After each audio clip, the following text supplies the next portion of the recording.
Alléluia, je bénis le nom du Seigneur aujourd'hui. Je ne sais pas trop quoi dire là pour commencer, mais c'est quand même une grosse responsabilité de prêcher le premier message de l'année. Je crois que c'est ce matin que j'ai réalisé. Je croyais qu'on était le 12, j'étais relax.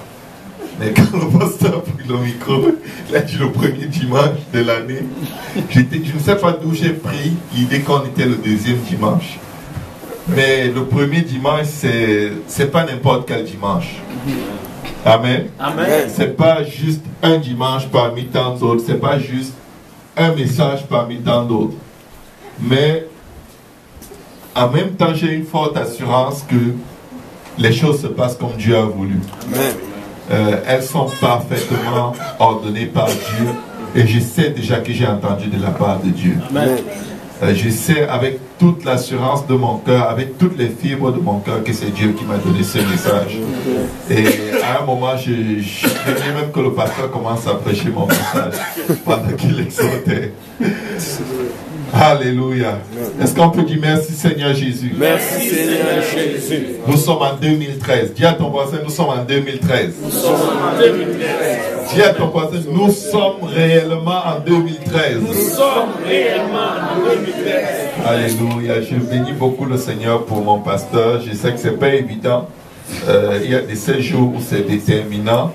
Et c'est juste quand on est pasteur, il y a des jours où on se sent comme s'il faut que je prêche moi-même.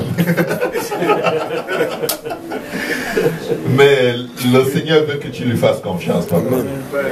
Amen. Tu lui fais déjà confiance. Amen. Donc, sur ce, je vais demander à notre cher pasteur de prier pour consacrer ce moment à Dieu. Alléluia. Père Céleste, nous te remercions encore une fois, papa, pour ton amour, ta bonté et ta miséricorde, Seigneur. Nous te remercions pour l'opportunité que nous avons d'être réunis en ces lieux, papa, et d'entendre tes oracles. Nous te remercions, Seigneur Jésus-Christ, pour le prix que tu as payé pour rendre ce moment disponible. Et nous ne voulons pas prendre ce prix pour acquis, Seigneur. Alors que nous avançons dans pas il abachate à l'écoute de ta parole, nous prions et reconnaissons le fait que nous sommes des hommes naturels et charnels pour qui les choses spirituelles sont folie, Seigneur. C'est pourquoi nous avons besoin de ton onction, oint ton serviteur, Seigneur, afin qu'il puisse nous apporter tes oracles sans crainte, ni faveur, ni hésitation, Seigneur Jésus-Christ. Papa, il abachate, oint-nous tous ensemble, afin que cette parole puisse trouver une place fertile dans nos cœurs où elle va germer et produire de fruits, et que ce fruit nous conduise jusque dans l'éternité.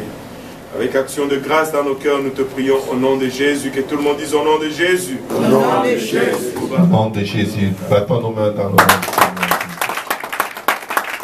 Alléluia. Alléluia. Avant de nous asseoir, si nous pouvons ouvrir nos Bibles rapidement dans Hébreux chapitre 6, versets 9 et 10.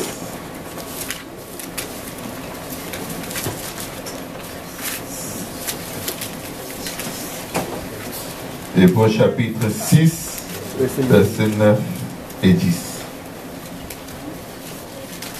Que quelqu'un lise au nom de Jésus. Quoique nous parlions ainsi, bien-aimés, nous attendons pour ce qui vous concerne des choses meilleures et favorables au salut. Car Dieu n'est pas injuste pour oublier votre travail et l'amour que vous avez montré pour son nom, ayant rendu et rendant encore des services aux saints.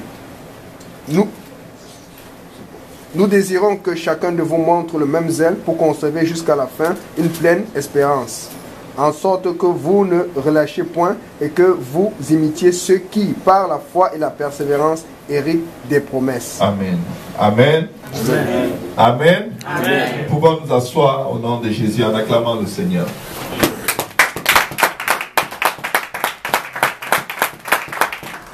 Alléluia. Ce verset d'Hébreux nous dit ceci. Nous sommes en 2013. Amen. Amen. Et je crois que certains d'entre nous ont eu des attentes en 2012 qui n'ont pas forcément vu s'accomplir. Amen. Amen.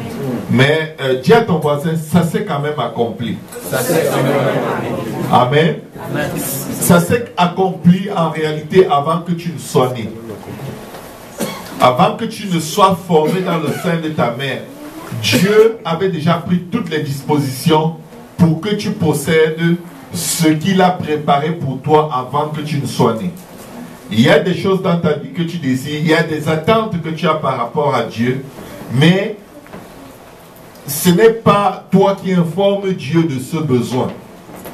Avant que tu ne sois né, avant que tu ne sois tissé dans le sein de ta mère où Dieu te connaissait, il avait déjà anticipé sur ce besoin et il avait déjà pourvu. Que ce soit tes papiers, que ce soit ton mariage, que ce soit ta consécration au Seigneur, que ce soit ta vie de prière que tu veux améliorer, ta vie de jeûne, c'était déjà disposé. Amen. Quand nous lisons le livre de Genèse, nous voyons que Dieu, avant de créer l'homme, il a créé tout ce qui était nécessaire au bien-être et à l'épanouissement de l'homme sur la terre.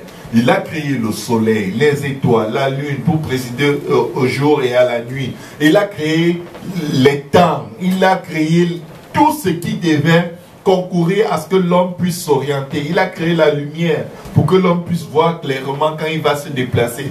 Il a créé plein de choses dont lui-même n'avait pas besoin.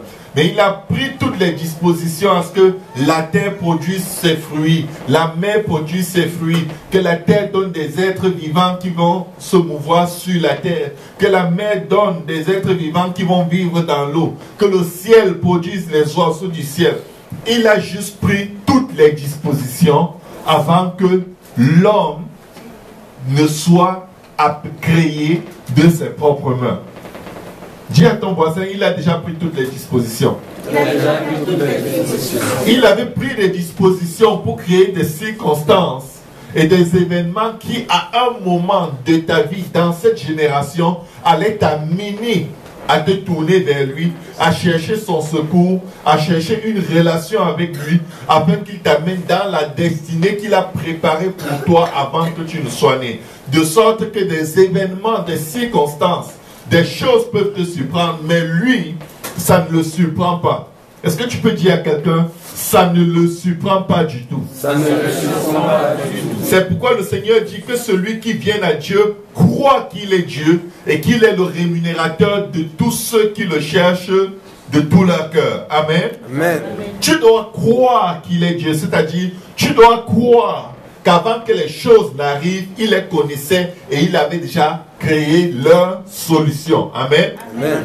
C'est pourquoi à nous autres qui nous donnons à Dieu, qui faisons l'effort de vivre pour lui, qui faisons l'effort de gagner le plus pour lui avant qu'il ne revienne, le plus d'âme pour lui, nous qui acceptons qu'il travaille en nous, malgré nos défauts, malgré nos caractères, malgré nos imperfections, nous nous accrochons quand même à lui. Dieu veut qu'on sache ceci. Pour ce qui nous concerne, nous attendons des choses meilleures et favorables au salut. Les choses que nous attendons doivent être meilleures et favorables à quoi? Au salut. Les choses que nous demandons à Dieu doivent concourir à ce que nous demeurions sauvés. Amen. Amen. Amen. Pourquoi Dieu nous dit ceci? Dieu n'est pas injuste. Il y en a qui ont sacrifié. Il y en a, les compteurs de leur voiture ne savent plus quel kilomètre marquer, tellement ils ont roulé ça et là pour gagner des âmes. Il y en a qui ont réduit leur nombre de sommeil par jour. Ils ont plus de nombre d'heures au volant de leur voiture que de nombre d'heures de sommeil au cours de leur année. Et ils l'ont fait à cause de Dieu. Ils ont tout donné à cause de Dieu. Ils ont sacrifié à cause de Dieu. La Bible dit que ce Dieu-là, pour qui tu as préparé souvent, pour qui tu as souvent prié pour un frère, ce Dieu devant qui tu as souvent fait le moindre sacrifice que ce soit, n'est pas injuste pour oublier ton travail et l'amour que tu as montré pour son nom. Amen. Amen. Dieu n'est pas injuste. Ce serait de l'injustice d'oublier ton travail et d'oublier l'amour que tu as montré pour son nom, seul Timée. Ayant rendu et rendant encore des services à qui? Au sein. Amen. Ce n'est pas je ne sais pas quelle pensée on a souvent de Dieu et de la façon de Dieu de faire, la façon de Dieu de nous regarder. Souvent on va s'investir dans le Seigneur, mais on a l'impression que rien ne change dans nos vies et on est comme découragé. Amen. Mais on va aller plus loin que ça aujourd'hui dans la parole de Dieu. Le but de cette prédication n'est pas de nous dire que nous avons trop fait et que Dieu va trop se rappeler de ça et il va trop nous bénir. Amen. Ce n'est pas, c'est pas ça la chrétienté. Amen. On n'est pas dans un principe du donnant-donnant. Amen. Mais nous sommes dans un principe, il nous a donné, il nous donne encore et nous partageons tout simplement. Amen. Tu n'as aucun ministère, tout ce que tu fais, ça appartient à Dieu. Amen. Tu es juste un privilégié vers qui il a regardé, il a dit, bon, je crois que le frère Mutombo, je crois qu'il peut avoir le privilège de balayer cette maison parce qu'il y a des choses que je veux aussi balayer dans sa vie pour qu'il soit plus épanoui. Il dit, bon, frère Mutombo, désormais c'est toi qui balayes l'église. Je dis, mais non, moi mon ministère c'est le chant.